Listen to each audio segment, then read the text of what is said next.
तर पहा, very good morning to all. In this lecture we will continue.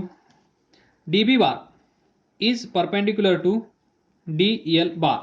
तर DB बार तुम्हाला माहित आहे, दिस छोट्यासा पार्ट, या छोट्याशा पार्टमुळे इथे प्रोड्यूस झालेलं मॅग्नेटिक फील्ड म्हणजे DB बार. हे DB बार DL बारला परपेंडिक्युलर असलं पाहिजे. त्याच वेळेस हे DB बार R बारला परपेंडिक्युलर असलं पाहिजे. R बार म्हणजे हे डिस्टन्स.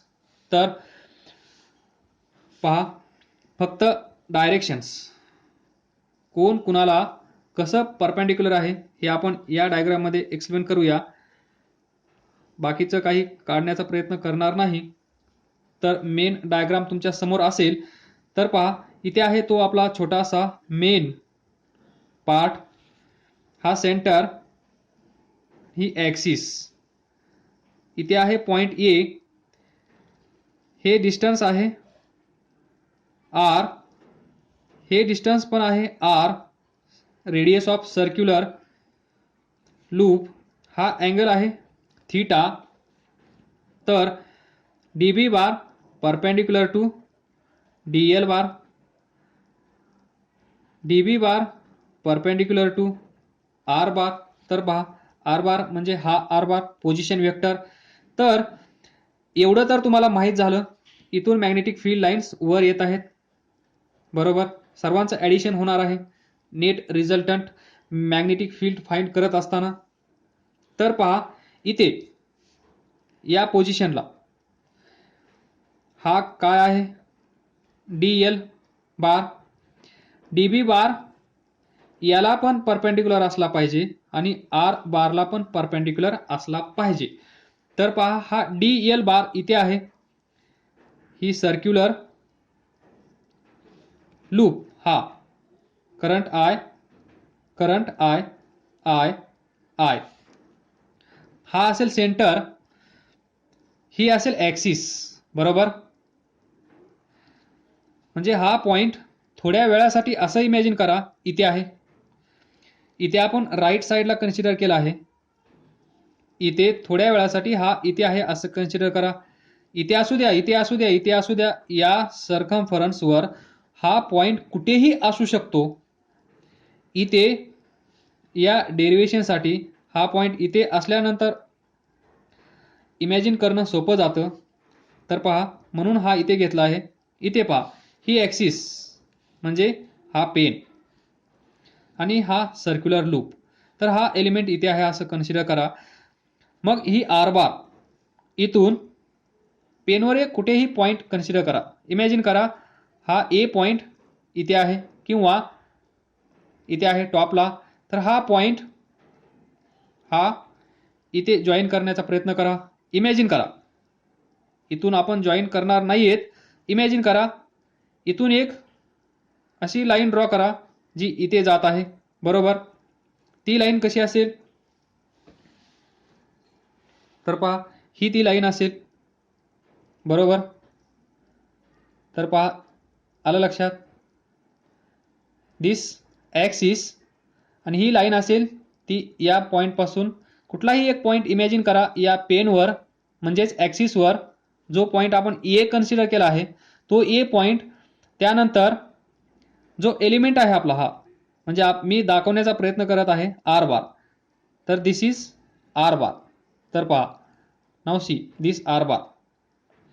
ही R बार या पोझिशनला पहा, या पोझिशनला पहा.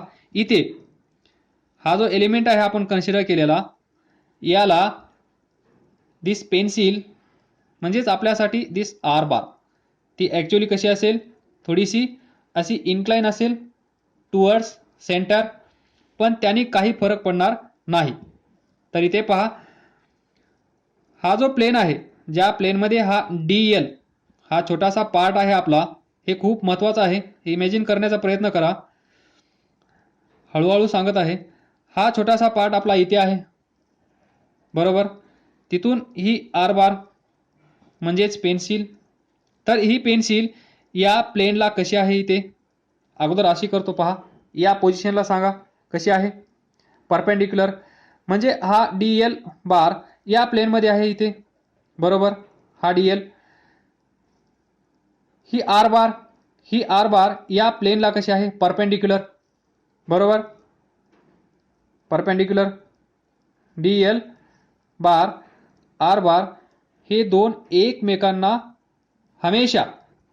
हमेशा परपेंडिक्युलर असतात. हे आपण लास्ट 2, 3, 4 लेक्चर पासून सांगत आलो आहोत. DL बार आर बारला नेहमी परपेंडिक्युलर असतो. हे तुम्हाला इथे इमॅजिन झालं असावं.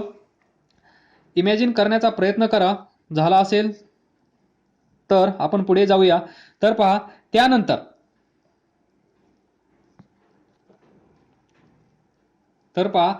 हा आहे कॅप म्हणजे DL बार, त्याला हा आर बार असेल असा परपेंडिक्युलर, पहा परपेंडिक्युलर.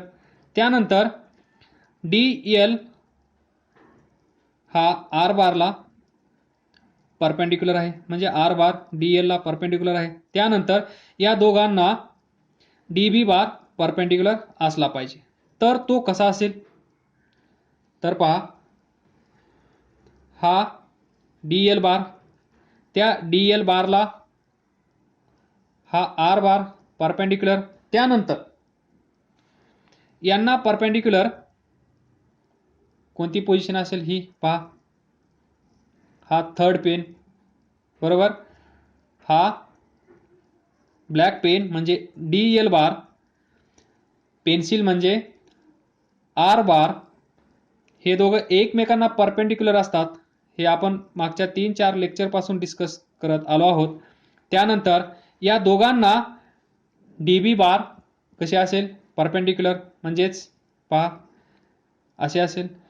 हा पेन या दोघांना पण परपेंडिक्युलर आहे की नाही पहा, या पेन्सिलला पण परपेंडिक्युलर आहे, त्यानंतर या पेनला पण परपेंडिक्युलर आहे. म्हणजे ही पोझिशन, ही डायरेक्शन असेल, ही डायरेक्शन या थर्ड पेनची ही डायरेक्शन असेल DB बारची डायरेक्शन.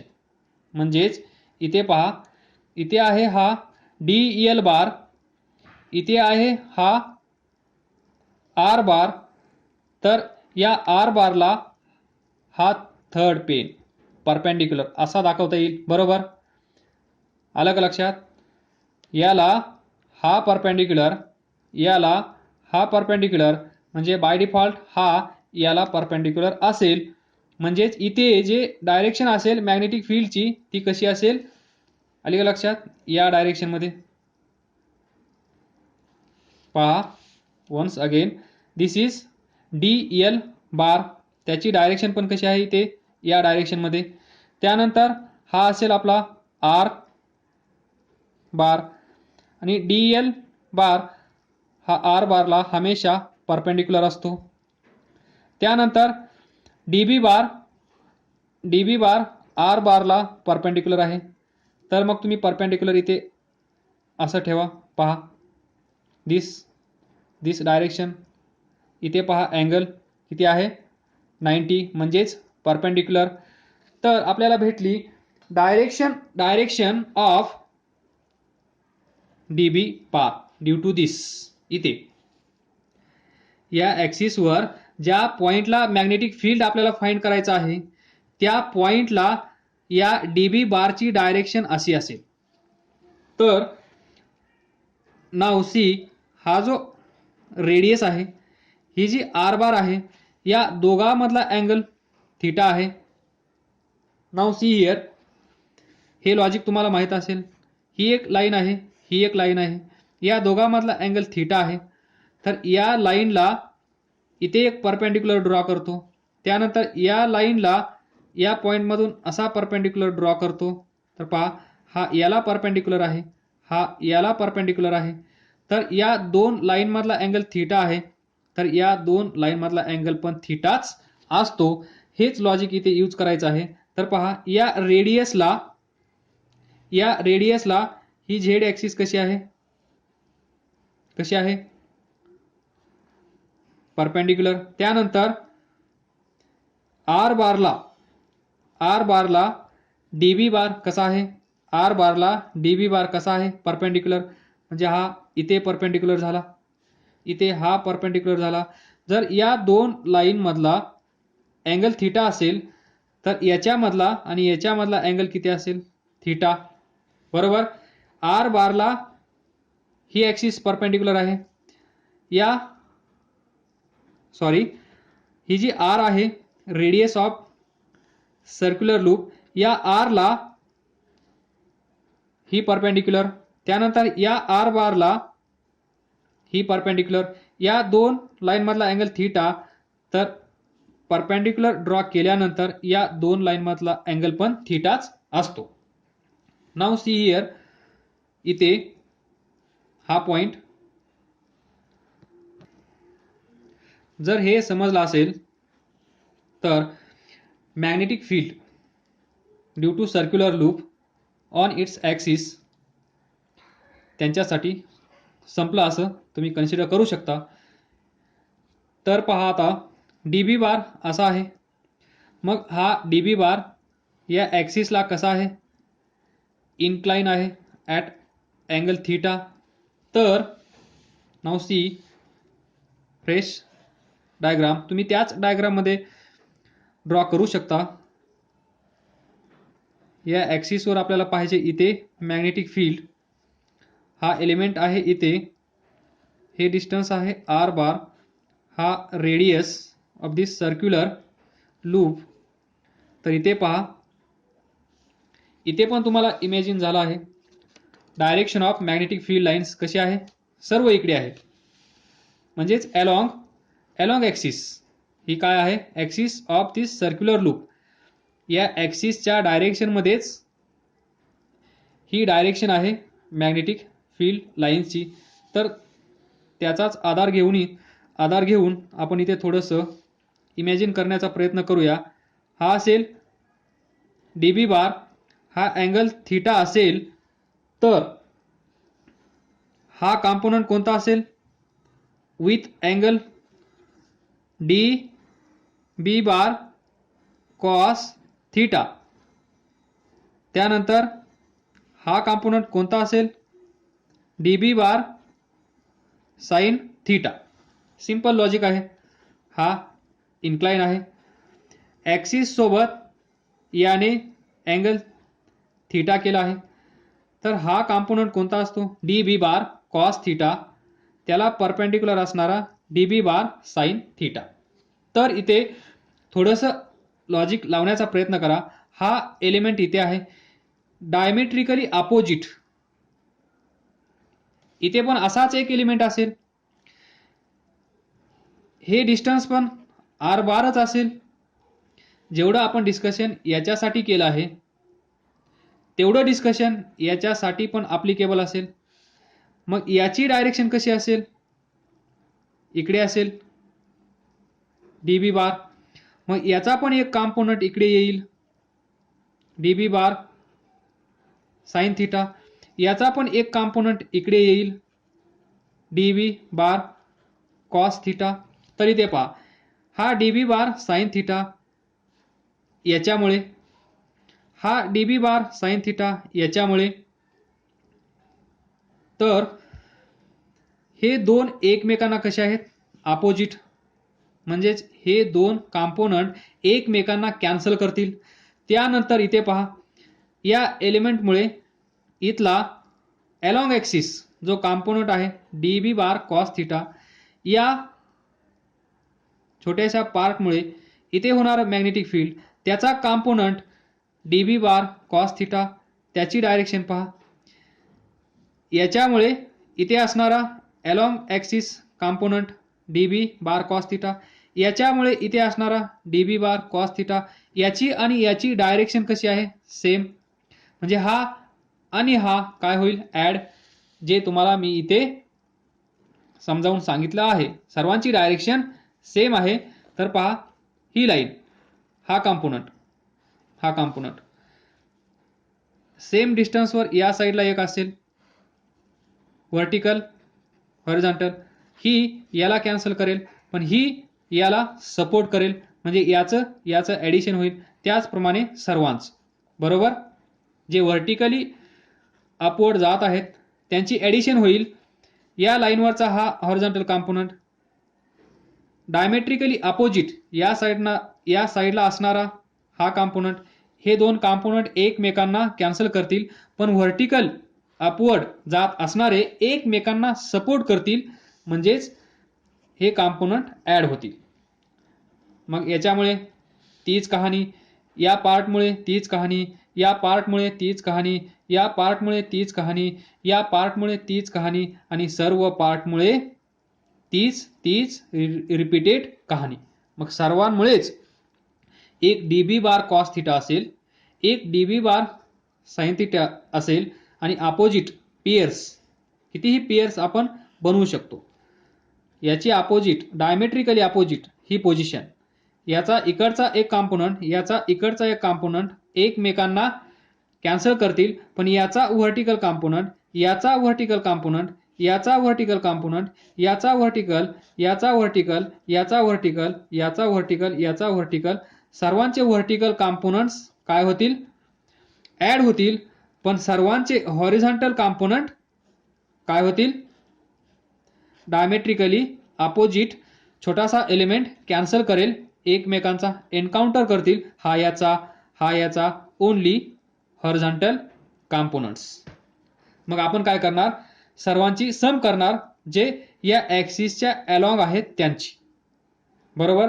आणि त्यालाच म्हणतो आपण ॲडिशन करणार, आणि त्यालाच पुढे जाऊन टेक्निकली आपण काय म्हणतो? इंटिग्रेशन घेणार.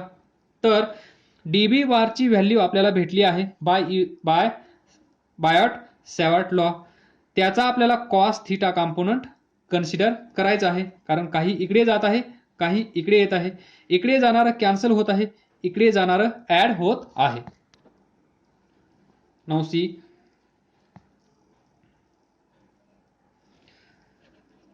dB bar is equal to along Z axis आहे म्हणून आपण झेड यूज करूया. dB bar cos theta, finally आपल्याला हे भेटत आहे. तर dB बार आपल्याला माहित आहे फ्रॉम इक्वेशन 1 किती आहे? Mu not upon 4 pi I dl bar r bar divided by r cube into cos theta. तर इथे mu not upon 4 pi I cross product rule dl r magnitude dl r sine theta divided by r cube, हा cos theta as it is हा असेल. dB बार, sorry इथे आता आपण magnitude consider करत आहोत, डायरेक्शन कन्सिडर करणार नाही आहेत, तर इथे हे पण नसेल, इथे असेल dB बार झेड, इथे असेल simple, sorry again dB only. तर dB Z, dB along Z axis is equal to mu not upon 4 पाय.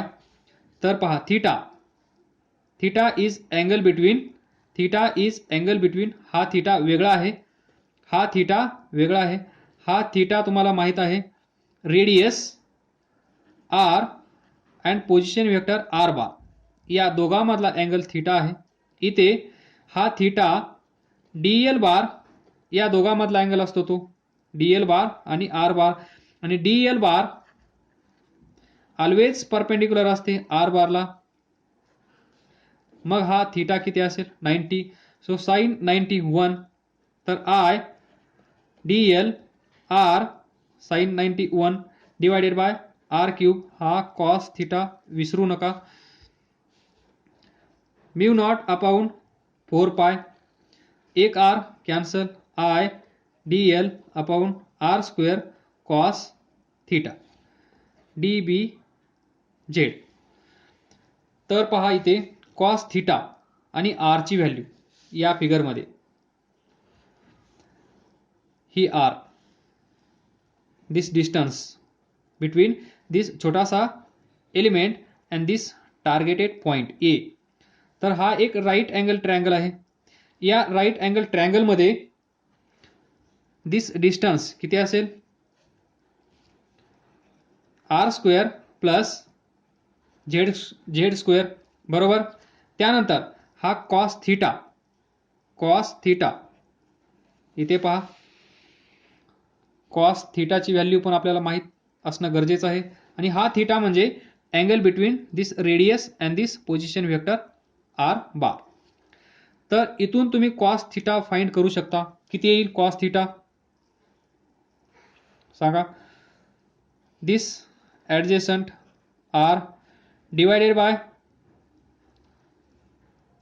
हायपोटेनियस किती आहे, this r square plus Z square, किंवा तुम्ही यालाच असं लिहू शकता आर डिवायडेड बाय आर, छोटासा आर. याच व्हॅल्यूज आपण इथे पुट करूया.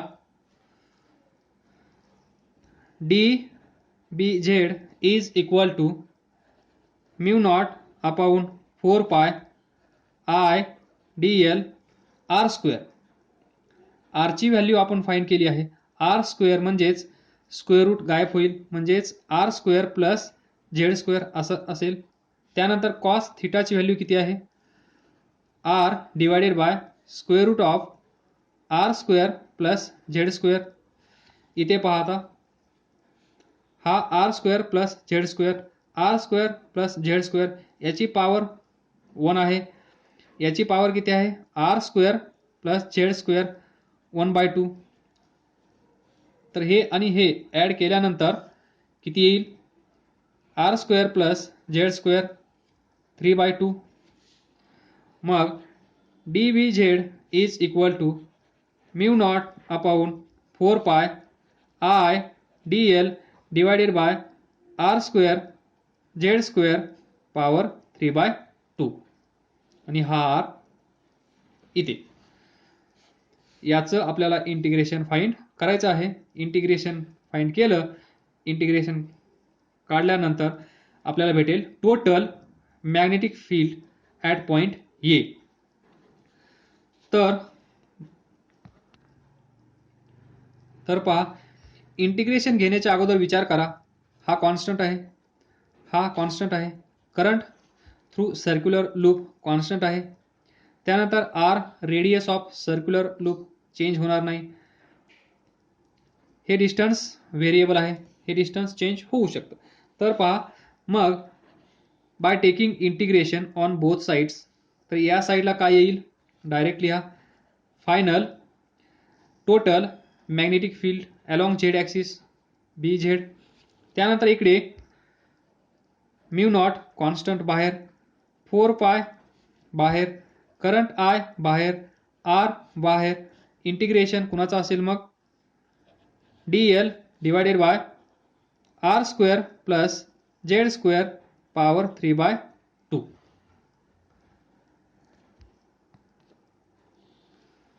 इथे B Z is equal to z distance along Z axis, हे पण फिक्स आहे, आर पण फिक्स आहे, ही पण एक कॉन्स्टंट टर्म झाली. याला पण आपण बाहेर घेऊ शकतो. Mu naught upon 4 pi I R divided by R square plus Z square 3/2 integration of D L. तर पहा, हा आहे आपला सर्क्युलर लूप, हा आहे त्याचा सेंटर, ही आहे त्याची ॲक्सिस, इथे झेड ॲक्सिस किंवा या सर्क्युलर लूपची ॲक्सिस. इथे आहे तो पॉइंट ए, हे डिस्टन्स आहे झेड. तर हा कॉम्पोनंट आपण इथे कन्सिडर केला आहे. तसाच इथे असेल, तसाच इथे असेल, तसाच इथे असेल, असे भरपूर सारे इथे कॉम्पोनंट्स, छोटे छोटे पार्ट्स, नॉट कॉम्पोनंट, हे छोटे छोटे पार्ट्स इथे असतील. या सर्वांचं ॲडिशन केल्यानंतर तुम्हाला इथे काय भेटेल, circumference of this circular loop भेटेल की नाही. हे सर्व ॲड केल्यानंतर तुम्हाला भेटेल हे सर्कलचा सर्कम्फरन्स 2πr, म्हणजेच इंटिग्रेशन ऑफ डी एल किती असेल, 2πr. अगदी सोपं आहे, 4 pi I R divided by R square plus Z square power 3/2 इथे असेल 2 पाय आर. आर आर स्क्वेअर होईल, पाय पाय कॅन्सल होईल, 2 2 जा होईल, तर म्यू नॉट अपॉन इथे असेल 2 पाय कॅन्सल झाला, आय असेल आर स्क्वेअर पण असेल divided by R square plus Z square power 3/2. This is B Z. तर this is the magnitude. This is the magnitude of magnetic field due to current I in the circular loop of a radius r at a point on its axis. ही या circular लूपची काय आहे? Axis. या ॲक्सिसवर हा point आहे.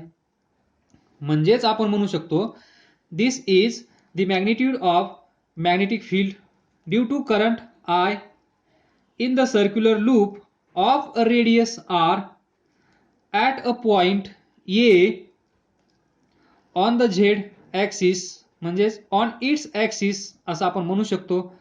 It's axis म्हणजेच या circular लूपचा ॲक्सिस. तर या पॉइंटला मॅग्नेटिक फील्ड किती असेल? तर आजपासून तुम्ही सांगाल mu not upon 2 into I into R square divided by R square plus Z square त्याची पॉवर 3/2. हे झालं फॉर 1 टर्न. एकच आपण सर्क्युलर लूप कन्सिडर केला आहे, म्हणजे एकच टर्न आहे दिस. अशाच भरपूर साऱ्या टर्न्स असतील. जर n नंबर ऑफ टर्न्स असतील तर तुम्ही काय करायचं आहे? याला n नी मल्टिप्लाय करायचं आहे. जेव्हा तुम्ही या इक्वेशनला n नी मल्टिप्लाय कराल त्यावेळेस आपल्याला या छोट्याशा सर्क्युलर लूपमुळे, त्याच्यानंतर याच्या पुढे असणारा दुसरा सर्क्युलर लूप, त्याच्यानंतर त्याच्या पुढे असणारा तिसरा सर्क्युलर लूप, या तिघांमुळे इथे फाइंड करायचं असेल मॅग्नेटिक फील्ड तर आपण काय करणार? 3 नी मल्टिप्लाय करणार.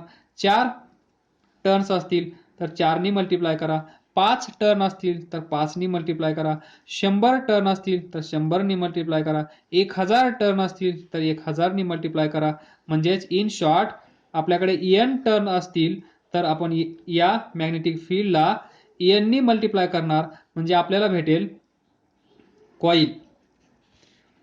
ही एक टर्न, ही दुसरी टर्न, तिसरी, चौथी, पाचवी, सहावी, याला आपण काय म्हणतो? कॉईल. त्यातली एक लूप, हा लूप, एक टर्न, दुसरी टर्न, तिसरी, आणि त्याच्यापासून बनते ती कॉईल. म्हणजे कॉईलमुळे जर इथे आपल्याला मॅग्नेटिक फील्ड फाइंड करायचं असेल तर त्या कॉईलमध्ये किती टर्न आहेत त्या टर्ननी आपल्याला या बेसिक मॅग्नेटिक फील्डला मल्टिप्लाय करावं लागेल. मल्टिप्लाय केल्यानंतर आपल्याला भेटेल total magnetic field on axis at any point. तर पहा, this is circular loop, centre, axis, distance z, radius r, position vector R bar, आणि इथे असेल ते मॅग्नेटिक फील्ड बी किती आहे? Mu not upon 2 into I R square divided by z square plus r square याची power 3/2. हे झालं एका टर्नसाठी. जर आपल्याकडे भरपूर साऱ्या टर्न्स असतील तर n ने मल्टिप्लाय करायला विसरू नका. त्यानंतर आता असं कन्सिडर करा, हा जो पॉइंट आहे ए, हा पॉइंट कुठे आहे? इथे आहे. स्पेशल केस 1. जर झेड अलग लक्षात, हे distance on axis of circular loop 0 असेल, म्हणजेच पॉइंट ए इथे असेल, या सर्क्युलर लूपच्या सेंटरला असेल. इमॅजिन करा, डोळे झाका, इमॅजिन करा, हा पॉइंट पकडा आणि इथे घेऊन या सेंटरला. तर झेड हे डिस्टन्स किती होईल? Z is equal to 0. मग हा फॉर्म्युला लिहिण्याचा प्रयत्न करा. B is equal to mu not upon 2 I R square number of turns n divided by z 0. तर काय असेल आर स्क्वेअर 3/2 2 2 कॅन्सल. मग इथे असेल आर क्यूब. इथे पहा R square R cube cancel, एकच आर शिल्लक राहील.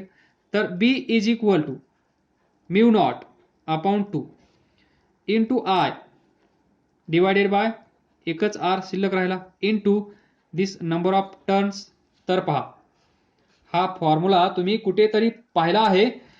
Mu naught upon 2 into I by R हा फॉर्म्युला तुम्ही पाहिला आहे कुठे? Circular arc. या आर्कमुळे इथे या सेंटरला तुम्ही मॅग्नेटिक फील्ड फाइंड केलं आणि या आर्कला तुम्ही कंप्लीट सर्कल आहे असं जेव्हा इमॅजिन केलं तेव्हा तुम्हाला इथे मॅग्नेटिक फील्ड भेटलं आणि ते मॅग्नेटिक फील्ड होतं एवढं. म्हणजेच हा फॉर्म्युला याच्यासाठी बरोबर आहे. ज्यावेळेस तुम्ही हे डिस्टन्स 0 करता त्यावेळेस तुम्हाला हाच फॉर्म्युला भेटतो. बेसिक सर्कल सेंटर आणि याच्यातून जाणारा करंट आय असेल, याची रेडियस आर असेल, तर या एका टर्ममुळे एका सर्क्युलर लूपमुळे सेंटरला क्रिएट होणारं मॅग्नेटिक फील्ड एवढं असेल आणि नंबर ऑफ टर्न्स असतील तर यांनी मल्टिप्लाय करावं लागेल. हे तुम्ही पाठीमागे पाहिलं आहे. हा फॉर्म्युला आपण इथून पण डिराईव्ह करू शकलो. त्यानंतर असं इमॅजिन करा लास्ट सेकंड केस हा झेड एवढा दूर आहे तो आपल्याला भेटतच नाही. म्हणजे झेड इज इक्वल टू काय असेल इन्फिनिटी. जो पॉइंट आपण इमॅजिन करू शकत नाही त्याचं डिस्टन्स किती असेल इन्फिनिटी. म्हणजे झेडला इन्फिनिटी ठेवा. Z is equal to infinity. इन्फिनिटीचा स्क्वेअर इन्फिनिटी, त्याच्यामध्ये आर स्क्वेअर ॲड केला तर इन्फिनिटी. इन्फिनिटीची पॉवर 3/2 असेल तर इन्फिनिटी. म्हणजेच ही टोटल टर्म गायब होईल. त्याच्या ठिकाणी येईल इन्फिनिटी. मग 1 अपॉन इन्फिनिटी काय असतो? जर इथे मी इन्फिनिटी ठेवलं तर इथे काय होईल I R square divided by infinity आणि 1 अपॉन इन्फिनिटी गोज टू 0. म्हणजेच मॅग्नेटिक फील्ड ॲट इन्फिनिटी किती असेल 0. So B at infinity is equal to भोपळा. लक्षात ठेवा डिस्टन्स वाढवा, ॲड करा, सर्व प्रोसेस यूज करा, मॅथ्स यूज करा. मग तुम्हाला इन्फिनिटीला दिस मॅग्नेटिक फील्ड भेटेल, ते असेल 0. थँक्यू.